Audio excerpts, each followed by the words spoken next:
I'm Jim Turner, coming to you on location from Release Landing. Guys, we finally got it done. 5 years, $100 bajillion in fees and DEP, and I feel like every other three-letter acronym in the world, right? And we're here on location. We're what we named it Release Landing, which I think is a cool name. Yeah, I like better it. than like Release Marina. 47 acres. We got a nice big ramp here. We got a well here. Scott, where are we exactly? So we're on the Egg Harbor River, and this property actually was a shipbuilding property back in the 1800s.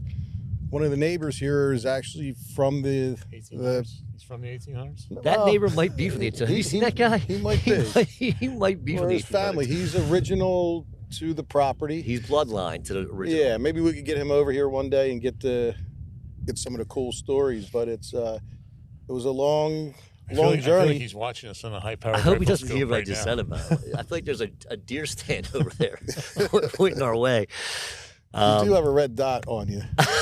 Is that what that is? So, man, we're on the Egg Harbor River. Yeah, it's I would say with no wake, you're about 30, 40 minutes to the inlet. And what's the nearest inlet? It would be the Egg Harbor, right? Ocean City coming in through Summers Point. So we have two high bridges to go over. Don't have to worry about opening bridges. If it was 15 years ago, we'd have 3 bridges to open. Yeah, that would be a problem. Yeah. And then we got how much water here? Low tide? Low tide, we're about 6 foot. Once you get out of the cut here, it's 20 foot. There's some low spots, but if you stay in the center, it's wide open. Very cool. So, man, maybe we'll cut back to the drone footage here in a little while and do a little flyover while we're talking about it. Jim. So this is technically Mays Landing, right? This is the town of Mays yeah, Landing. It's Mays Landing, Summers Point Road or something. It's actually technically maybe we Egg can Harbor, put the latitude, longitude of this spot on our. That's not a bad idea. Is it technically Egg Harbor Township? Okay, because it's like right on the cusp, man. Maybe a mile that way. Yeah. So I thought it was Mogadishu because I hear a lot of shooting going on in the background. It is deer season. It's duck just opened up on Saturday, so you might hear some. I feel like someone's hunting with an AQ-47. Can you hear that thing? That could just be the police academy across True. Okay. down the road. So Jim, this is going to change the game for us as a manufacturer. Why? Well, having it's. You think of it like a car dealership. You don't want to go to that little guy in the corner who's just basically got a bunch of used cars in his lot. You want to go to the Isn't that where you got yours? Plate. Yes, it is. As a matter of fact, it's from a nice Russian guy named Dmitry. Yeah, nice job. But this allows us to be a full service boatyard. I mean, we'll be able to install towers inside because, believe it or not, this is December. And I'm used to Florida, man. I'm a little chilly here. Thank God we got a beautiful day, but winter haul outs. I don't know if it can be a hurricane haul out program. I don't know if that qualifies. We're working on it. But you're saying we can store boats with full towers? How is that possible? It has to be a pretty high building. We got approved for a 55-foot high building. That's true. Which we can install them. We can bring boats in there to paint without having to worry about the towers. It allows us to be literally a full service marina. As we go down the eastern seaboard, I feel like the next one going south is like Jarrett Bay. I mean, we're not quite as big as that, but we're going to have all the amenities. I think we're going to have a pitch and putt course. Actually, there's a golf course right across the road. Yep. There's an alpaca farm right across the road. Yep. There's one of them in case a guard alpaca would be cool. I'm gonna get one for Aria actually for Christmas. Yeah, easy on that one. Your wife keeps promising me that. You already dropped a pig off at my sister's farm 10 years ago. You told me you told me he was. So you told me it was going to be this big. Don't call her that. You're like, listen, I'm going to drop this pig off. It's a what'd you call it? You made up some kind of term. Teacup pig. A teacup pig, which is an oxymoron already. And then you dropped it off, and now it's like a Volkswagen Well, you're pig. supposed to, feed it like dog food, not donuts. I think and she was like, crimpets. it'll stay small, just don't feed it or something like that. Yeah, you basically starve it. to keep it But small. anyway, my sister has a farm. She fed it everything, and now it looks like a Volkswagen pig. It's huge. But anyway, so we can put the towers on here now. We can store boats inside. We got, how big is the building going up here? 50,000 square foot. 2 phases, right? First phase Yeah, is first phase is 12.5, which should be starting on that I don't know, January. yeah, maybe the concrete a little warmer. Some guys are weird about laying concrete when it's too cold. But yeah, that's first phase, and then we'll go to the. I feel like it's going to be like a little bit longer for the full phase, but I feel like, man, that 12.5 is going to be a lot for us for most things we want to do off the jump in the beginning. That'll handle all of our assembly, our rigging. The rest of it is what I'm picturing is because of the height. These guys that want to run our boat to Florida just to keep it out of the weather, we could keep that boat in a climate controlled facility with the tower. You don't have to winterize the boat. So it was a big savings. It'll be the only one, I think, anywhere near here, right? Where you I can believe the indoor- only one in New Jersey that does that type of storage. Yep, very cool, very cool. So we're gonna have offices here too, because Yeah. Matt keeps worrying about where we're gonna move his office to. I thought you cleared out that one closet in the hallway. He escaped. he got out. He got out. And some shitty locks, man. We'll get him back in there. Nah, Matt's been great, man. Guys, if you've been noticing how like awesome our social media feeds have been and all the cool content, that's all Matt, right? I mean, Matt and Jim have been nailing that down, but from a technical standpoint, big props to Matt. Been a Guys, game I think changer. we forgot something. Oh, what? Don't we usually toast by now? Well, let's see. What is this that we're drinking? I'm here? just saying, it's a Jim, little chilly Jim out. tries to get us drunk at least once a month, and today, We are drinking Coquito, Coquito. which is the holiday, I guess like the national. I think it's actually the international holiday drink of the Caribbean. All right. Now, like Pirates of the Caribbean. Coquito translates to It's- baby coconuts. Scott's nickname Yes. in high school. Yes. Right. So this is a eggnog, but there's no egg. There's no egg, and I don't. I think eggnog is technically a Pennsylvania Dutch thing because you guys should know more about it than me. Puerto Rican My eggnog. dad used to make it every Christmas, eggnog, and I never liked it. I think it's pretty I- terrible. I thought it was disgusting. This is way better than This, How do you know? You already drinking some of it? I've been drinking it for 25 years. Don't you see it? That's how I bulk up.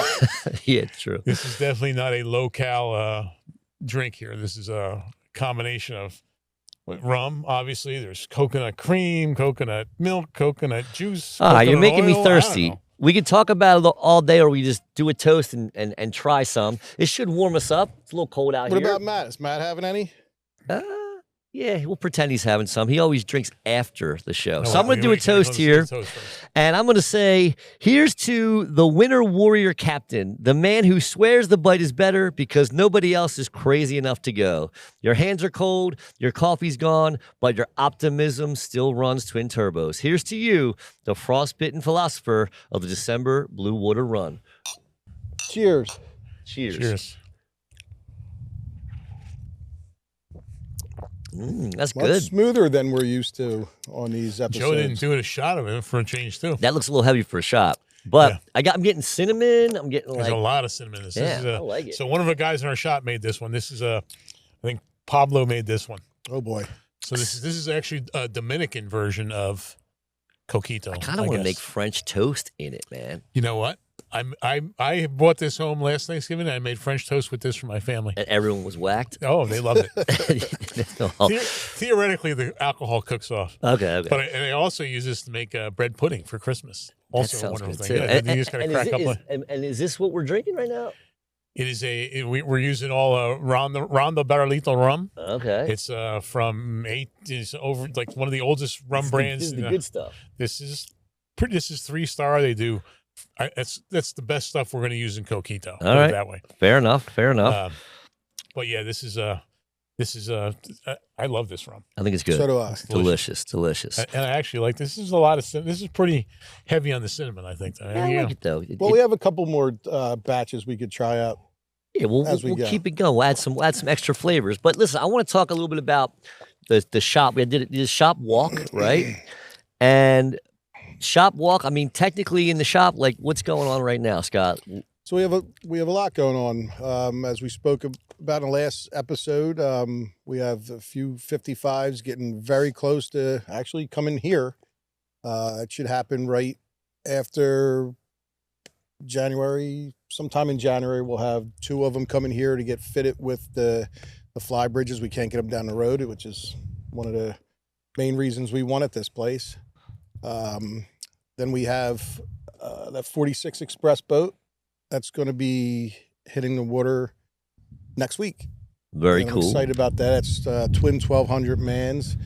It's got It's a the lot of power on a 46 foot. yeah, and them wheels, the Wildcat propellers. They're going to bite pretty nice. So I can't wait to Is that take the her one for a with run. with the strange shaped? Yes, this is the first one. We're going to try it with the wake adaptive running gear and see what it does. Captain John was actually in the shop last week. He's the captain for that boat, and he was telling us that he just hired a new mate who's like 6'1", like 95 pounds.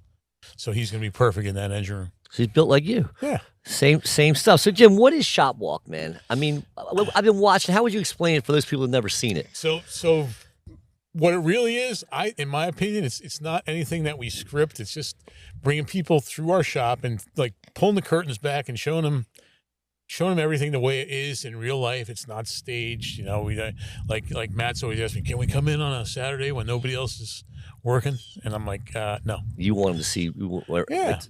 Want them to see, you know, how the dirt. See the dirt. Most people don't want to know. Most people don't want to see how the sausage is made, but everybody wants to know how it's made. Right. Until they find out how it's made, then they kind of know. But that's kind of been you know, so we've done a lot of, you know, from every stage of the build process, from waxing the hull till doing the final sea trials. And you do like a cool vendor spotlight, right? We do. We if we can get obviously vendors are in our shop all the time, either dropping stuff off or doing tech advice for us. And so we either do a shop walk with them, a vendor spotlight, we're calling it, like in our shop, or we actually have been able to go to shops of the vendors. Like we were down for the Fort Lauderdale Boat Show. We went through World Panel Products. I think we're going to have them in next month's or this month's shop walk. Okay. I mean, every kind of exotic wood, you know, like a forest full of teak. I mean, you know. Plus, we're using them for our new bulkheads, and so you know, in the past we used plywood, regular 3/4 plywood. Now we're using the foam cord with wood on both sides. So it's you know, they do it on a press. So anyway, it comes out like if a sheet of plywood weighs what 20 pounds, 25 pounds, this sheet of plywood weighs like 2 pounds. So we're getting a lot of weight out of our boats, and you know, weight equals speed, better fuel economy, faster. And you know, leaning on our vendors to help us with, you know, achieve that is really what the vendor spotlight's all about. You know, getting, you know, how it allows us to make a better boat for our customers. Yep. Now, one of my favorites besides Shop Walk is Dock Walk. Now, you got thrown out of the last marina you were at, right? Yeah, if you check out the video that we posted back in November, we did a video of Sailfish Marina in Stewart. I feel like there's sailfish marinas every place there's sailfish, but there's a Sailfish Marina in Stewart, and we actually asked the question in our last podcast, what was the marina and the boat that I got from that marina? What was the boat's name? Boat's name was the same as the marina. And what was the name of the guy who got it right? I don't know, Matt. That was Keep on reeling. Sportfishing got it half right. They got it Half half right. right. So they got the name of the marina. All But right. they didn't get the name of the boat. So the name of the marina was, back in the day, it was called Finest Kind Marina. And my boat was a 40-foot Whitaker named Finest Kind, originally named Bone Shaker. Very It's a cool famous boat. boat in Stewart. It's like the queen of the fleet back in the day. Didn't you get yelled at for taking that boat? That's why I- they kicked you out of the I thought place. I thought the day that we took explains it. that boat from Stewart and left the dock, it was myself and David Salazar actually took that boat, and they had the Stewart newspaper come down to take pictures of us, like leaving the boat. I felt like it's like we were taking the farmer's daughter away or something like that. I thought we were going to get shot. Well, Joe, now you know I got kicked out. I was at that marina a month ago, and I didn't get kicked out. I didn't take. Jim's been that kicked boat out of out a of- lot of places, man. If he's got enough of this with him, he can get thrown out of almost anywhere. Yeah, if I haven't been kicked out, you probably don't want to go. That's probably true. So he got it half right. We got to take the prize to the wood shop and see if they cut it right down the middle, Yeah, and we'll send it to him. we already did that. All right. So yeah, we'll get that right out. And now, guys, while we're talking about getting kicked out of places and exciting places, we should probably go to the most exciting and interesting man on the planet, which is Mr. Herb.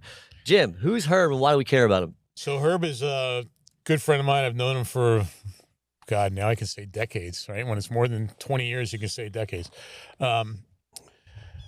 Herb's a fishing travel agent. Like he used to own a company. He owns a company called South Fishing.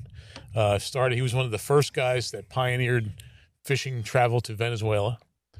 And obviously that got shut down a while ago. But, if things keep going the same way, we talk about it, maybe it's going to reopen soon. Back in the day in Venezuela, Herb's chamois boy was a little kid named Hugo Chavez. All right, let's bring in the man who's always ahead of the bite, Herb Roselle from South Fishing Travel. Herb, give it up. Where's the bite? What's going on in the world today? The month of December. Oh, marlin everywhere again. We've had an exceptional bite going on in Cabo, all the way down to Brazil. Guys have been, it's what I consider my favorite time of the year because, the winter storms haven't made it down. And so there's pretty calm weather pretty much in any destination that you're fishing with in Central and South America, from the Colombia. So it's a great time to fish and weather's great. And like I said, there's marlin everywhere. Guys, in Cabo catching striped marlin, double digits, many guys on La Caliente, for example, had 14 striped marlin the other day, a couple days ago. And even down here in Florida, we've had an exceptional sailfish bite. We had our first little cold front come through. And guys releasing 11, 12, 13 sails a day. Weather is absolutely perfect. Guys in the Bahamas still looking at some great wahoo fishing going on down there. So, and going into the Caribbean, which, generally can be a little, rough, but the blue marlin fishing in Cap Cana still continues to, make, front headline news with, guys catching up to 30. Supposedly we have a boat, unconfirmed, but about 30 blue marlin released in a single day. So that's a pretty spectacular day. Yeah, it's not too shabby. That's so it's funny. So in the summertime and into the early fall, we're always talking about the moon, and now as we get into December, we're starting to talk about weather and cold fronts coming through and everything. And I guess in the Pacific, we're looking at El Nino, right? This is actually an El Nino year, or we're coming out of an El Nino. I always We're like in La every 5 Nina. years or something like that. We're in La Nina. We're in a La Nina year. I is what my notes basically said from a couple months ago. We're looking at a La Nina year. That's So, like the Fisherman's Farmer's Almanac that you exactly. We pull out, dust off. But yeah, I mean, weather especially in Central America and the Caribbean, weather will play a big role. Cold fronts, or fronts do make their way down there, and they're very obviously they're not as strong, but they do give you a day or two of some bumpy weather, and generally, bring in some good fishing right behind it. So you can put up with that. That's there's some good fishing always, going on right now in this December, January timeframe. So guys in Brazil too, lots of Grand Slams going on down there. Several boats confirmed. A boat called the Redneck and the Costa Grossa had Grand Slam days with the blues, the whites, and the sails. So, and they're out of Canavieras, which is such a cool spot to fish if you ever want to get down to to Brazil, fish in Brazil. Victoria always has the big notoriety for the big, for the white marlin fishing in the fall. But Canavieras is an area that does great big blue marlin fishing. And like everything else in the Caribbean and the Atlantic, it's can be a little bumpy. I was just going to ask you that. Is it like the old Venezuela days Yeah, where yeah. calm day was 8 to 10? Well, the good thing is that you don't have to run very far in Venezuela. In Brazil, you might have to have sometimes you got 30 plus mile runs out there. So it could be something, that to take in consideration if you're not into that bumpy weather. But guys in Piñas Bay down in off of Panama have been catching some great blue marlin, started to catch some blue marlin. They're entering their black blue marlin season. But an exceptional sail fishing going on right now down there, with guys reporting up to 25, 30 sails that they're releasing, which funny because that's generally a summertime fishery for that area down in southern Central America. So And is our old friend Bill Boyce back there this year at Tropic Star? yes, he is. He's their uh, uh, how would I put it? Their media personality. Let's just put it like that. And Bill's a wonderful guy. Tons of fishing history with him, and he's a lot of fun to be with, and is a very always enthusiastic kind of guy. So, but good He's fisherman. definitely that. And he is a lot of fun to fish with. Yeah, he is a lot of Haven't fun done to it with him fish in a long with. time, but he's a blast. Heavy intensity. So Yes. he's always fun. But Well, speaking of the intensity, what's yeah, happening over at the Waypoint Club? Well, Mike's been fishing. We've got some junior and small fry anglers that just finished catching some sails, and a couple of them released their own blue marlin, so their first blue marlin. IGFA has a great program going on right now for members, and if you're not a member, it's a $20 membership to become a member. And you go in there and you submit your release. You can take a picture and then send it into IGFA, and they send a certificate back to you that shows your catch, and they can even personalize it. My first sailfish, my first blue marlin, and it's open to every game fish. But obviously, we'd love to put them out for the kids, for their first sailfish, their first marlin, or their first tuna, dorado, whatever it might be, and down in Guatemala. So we've been doing that a lot, and it's a great piece that you can have framed, and it's a great little option. I wish I had one. I'll get one for the next time, so because that's an ongoing thing that IGFA has, and it's a really neat little certificate that they put out. But great fishing in Guatemala. We're entering now into December where we have some great marlin fishing. Still very consistent blue marlin fishing. Mike's had a couple days with 2-3 raises per day for the last week. Double digits on the sales.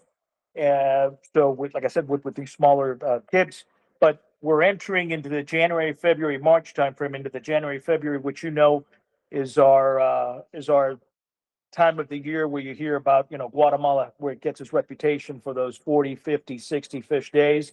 And that's when they happen in January, February, and that early part of, they can happen anytime, but generally the winter time frame is when we see them group up in there.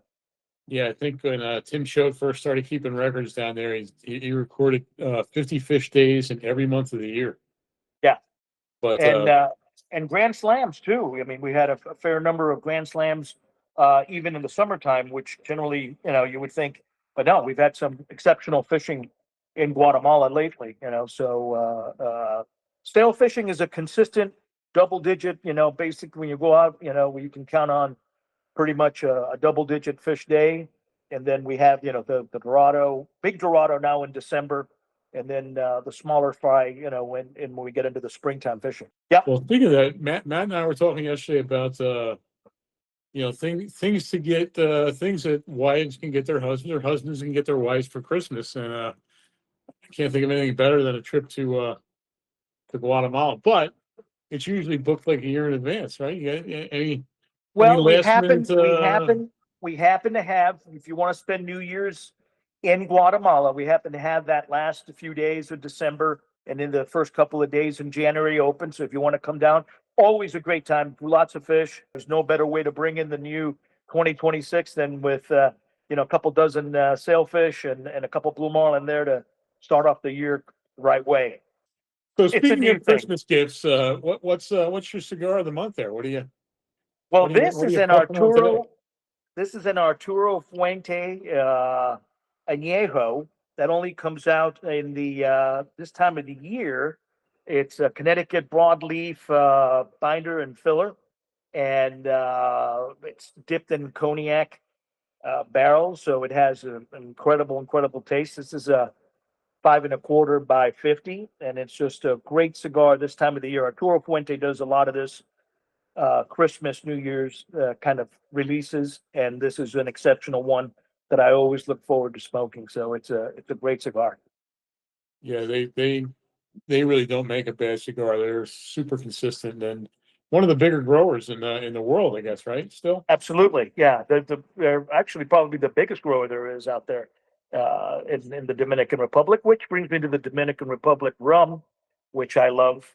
So Oh, and a little this time of the year, a little coquille goes with a little rum. Delicious.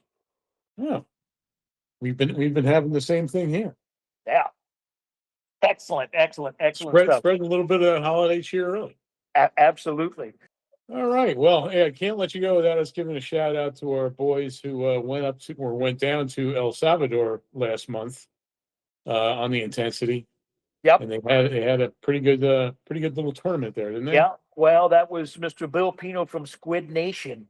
Went down with his team, and they won the Blue Marlin division, which is in El Salvador is the #1 spot.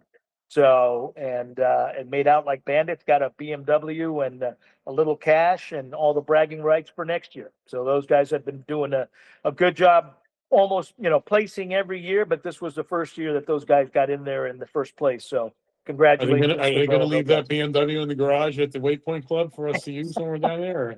Well, I think that they opted out for the money option. Took the money for the payout cash. option. Yeah, for the cash payout. Wonderful. No, nobody wanted to. Yeah, nobody wanted to drive that anywhere. But yeah, that's good on those guys and that winning that tournament for the first time for Bill Pino that I know of. With us, obviously with us, I think he Yeah. he placed rather. I think they won it another year. He won it with the Tranquilo guys. Oh, yeah. If I remember correctly, I think he got that. He won that tournament there. I think Bill's been on a lot of winning teams over the years. He finds a way to He- wheedle himself into those teams. So, but he's become Fishing is all an- about being in the right place at the right time, and he's a master of that. yeah, So he travels a lot. He's definitely doing well on that aspect. But Yeah. he has a great product as well that everybody loves. Those little squids that he makes out, they are sailfish candy for us in Guatemala. So yeah. Yeah. All right, Herb. Well, good intel as usual. Thank you Great very chatting much. with you, and Have a appreciate great your time. holiday. You too, brother. We'll talk to you Okay. soon. Be well. Take care. Well, he certainly is one of the most interesting men in the world. Always got a good story. Always got some good information. Well, and here's to Captain Mike and his win in El Salvador. Hell yeah, I'm empty. Oh, we got some stuff to refill you with, man. What we got here? No, that's what we're drinking right now. Oh, same Oh. stuff. We just need extra. What do Now you we're gonna got? go with- Oh, we got a this new. is- Oh, we No, got. that is. Oh, it's- this is the one we're drinking now. Yeah. That's the one we need to drink. Oh, this is what we need to drink. Yeah. So what is it? It's the same thing, different recipe. Is this your recipe? No, I This thi- might be my that might be first yours. attempt at a coquito. It's technically a Christmas drink, so I didn't make my batch yet. It's a little early. Could be a Thanksgiving drink. Could be. Well, I'm That's thankful. where we start. I'm thankful we have coquito, and I'm thankful it's not typical December frost here. Yes, it could be much colder. This does warm you up a little, though. Now, I called Herb and told him to see if we can get the weather nailed down for us today. He took care of He it. said the billfish are not up here, but we do hear guys going by on boats out there, so they're fishing for something. Is it Yeah, winter and- flounder or And I white think perch or I Matt's don't know. been out every weekend.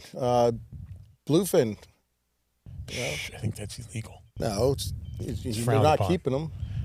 He's not targeting them Not with targeting those them. big giant poppers and spinning rods. He's Yeah. striper fishing, Jim. Striper fish. Okay. Correct. And if occasional happens, you just cut them loose. It's called a snag. Oh, right, it's called a snag. So, slip check. Jim, What we got for a slip check this month? So first of all, slip check is what we're calling when we go and do a video of one of our boats. This month we did, or last month actually, we did Riff Raff, which is a 46-foot express, and it's was at Luke is the owner, and it was at his dock behind his house in Vero Beach, Florida. And you want to tell us about that boat? So that boat, I guess he took delivery of that last January at the Stewart Boat Show. Yep. 850 mans. He's a bill fish guy. He was built for sail fishing. And I believe the first bill fish he got was actually a blue marlin in the Bahamas. He took all his buddies over to Walker's Cay, and they were all hung over, I think. I believe they were. He called it seasick. Yeah. He said, first time I ever been seasick in my life. But yeah, that's sounds like he's been using it a lot. I know now he's a big duck hunter, so he's probably duck hunting right now. Yeah, got to get him out here. He's gearing he up is for coming here. He's going to actually help us put the blinds out. Okay, all right, very cool. Anyone that duck hunts, that much, I figure we use his expertise. I think one of our kind of staples on this podcast when we're doing it here is who's on the skiff. Someone should come riding up here to cut, and you never know who it's going to be. I agree. I like that. Who's on the skiff? So maybe when it warms up a little bit, we'll start that one. But in the meantime, there are a couple things going in the water besides pulling the skiff in and out. We got a splash report, right? A couple sea trials, owner deliveries. Jim, what we got? So last month we delivered Let It Ride. Let It Ride 3. It actually is going to Costa Rica. And last couple weeks ago, we sea trialed, did our initial sea trials of Lady Kimberly, a 46-foot game boat going to Islamorada. I think it's going down to Islamorada. I believe you're right. Duck Key. No, Yeah, Duck Key. Duck Key. He's in Duck Key. One of the many keys in the Florida Keys. And what do we got on the docket for coming up for the next splash boats? Well, as I said, we have the 1200 man powered express boat. Right after that, we have another 46 express. We had a nice little run of expresses. This one has twin Volvo 1000s. Yep. And we have a little 30 game fisherman getting very close. That's going to be a cool boat, man. Something that we haven't done or the original game fish haven't put out in, it's got to be 15 years now. Yeah, if you guys want to learn more about that, Jim, you did a little walkthrough on that. We featured that in one of our shop books. Love that boat. A 30-foot game fisherman is one of my all-time favorite boats. It's just there's an expression like it can spin on a dime and give you 5 cents change. Mm-hmm. That thing is super maneuverable. Yeah, super easy to handle for one guy, right? You don't need a whole crew. You don't need a whole captain. What'd you say for captains to like to clean their own decks or something like that? Yeah, it's for owners. Owners want to be their own captains, like owner operators, and easy to keep clean. Yep. If they just do it. Super easy. Well, guys, I want to do one more little segment. It's my favorite part of this. I just like to see if we can stump Jim over here. This is our tradition or technology section or segment where we see if Jim can beat artificial intelligence. He's tradition, AI is intelligence.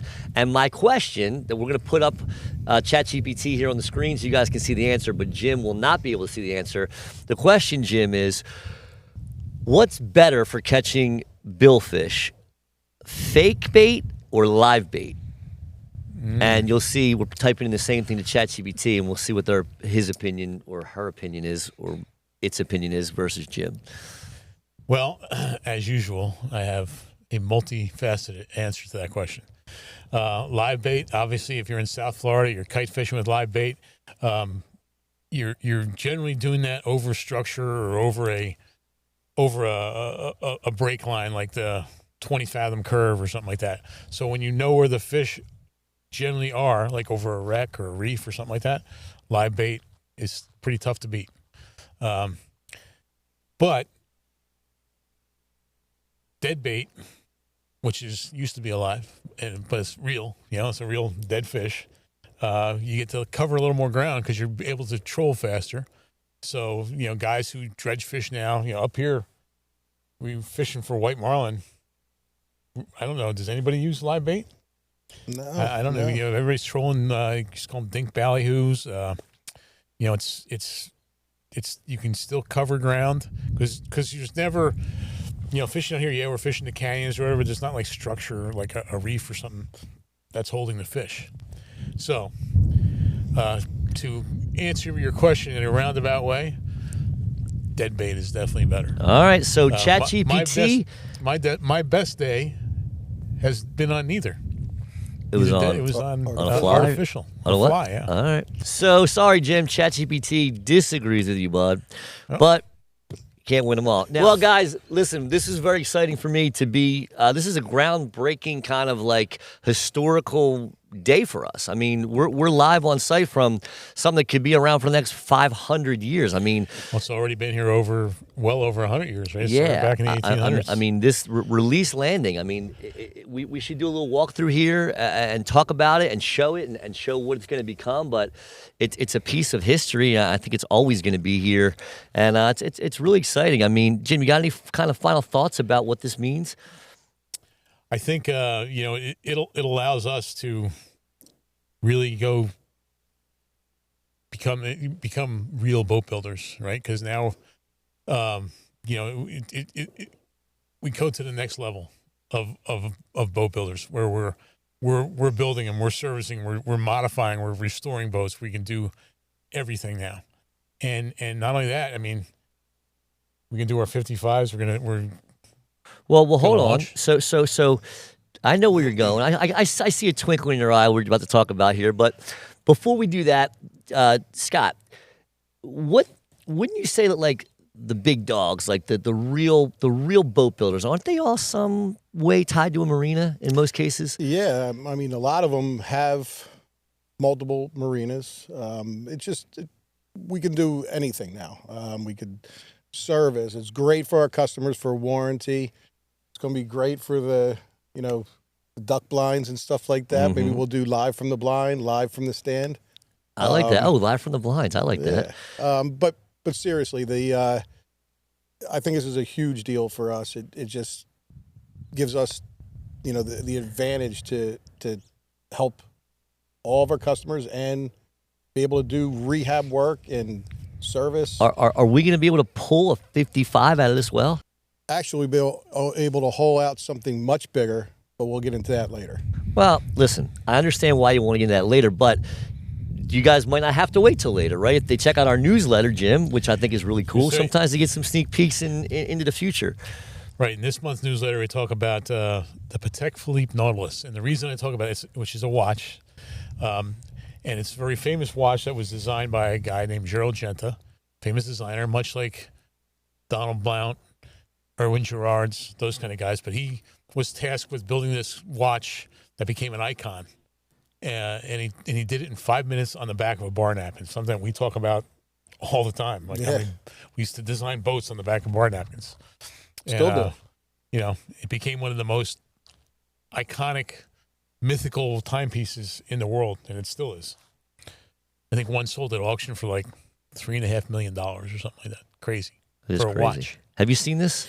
Well, I didn't see it, and I looked it up, and it was very interesting. It was a very simple design. He knew exactly what he was doing. Yeah, I didn't know the story, but I mean, it makes sense, right? If somebody's in their craft long enough, you don't need a whole committee. You just literally just draw the truth. Yeah, I think like he was looking for inspiration, and he actually found the inspiration on it's actually the porthole from a ship, like the Queen Mary or something like that. You know, and so that's why he named the watch Nautilus. I think it was actually inspired by Jules Verne's 20,000 Leagues Under the Sea, and that's where the name Nautilus came from. But so that's basically this new design. The whole showed us what it wanted to be. Yeah, I like the story because I think I feel like it reminds people that simplicity isn't always simple. It's like it's earned, right? yeah, and I think it was Da Vinci or something that said like simple is the hardest thing to do. You know, it's much easier to make something that's super complicated because it's like going down that rabbit hole and you just start adding stuff here, adding stuff there. And I always think of, you know, the car that Chevy Chase drove in the wagon. What's that? The wagon. Yeah. In Vacation. Yeah. But, you know, that's what happens when you try and do everything. You know, we we build game boats. We want to be simple. It's about simplicity. You don't I feel like you design things to reconnect you to past, to your legacy. You want to build something that's going to be a legacy, which means 50 years from now, maybe people won't be talking about a watch. They'll be talking about one of our boats. That's the plan. Well, if you want the whole story, check it out on our December Notes from the Waterline. Meanwhile, here's the last coquito. I made this one. Oh, that scares me. You made it? I made it. Cheers, guys. All right. Cheers. Cheers.